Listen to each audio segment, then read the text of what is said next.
move money around the world, right? Could you just give us at a very basic level? Say you're moving money from someone who works in London and is moving $200 to Ghana, right? What is like the underlying money movement, especially as it relates to the correspondent banking system? To ensure that we have an instant payout in Ghana, what we need to first do is make sure that we have local currency sitting in Ghana. So that's Ghanaian cedis, let's say. So we need to make sure that that's sitting there and it's available.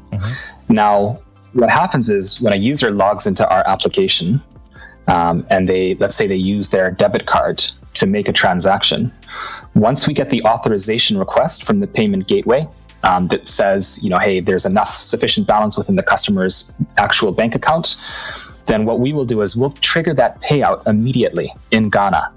And so it becomes a domestic payment. So it's a domestic local transfer from, a float account that's sitting in Ghana directly into the user's wallet. Now, the thing to think about is the card settlement or the funds that we actually receive from our customers, we don't receive that until the next day. So T+1.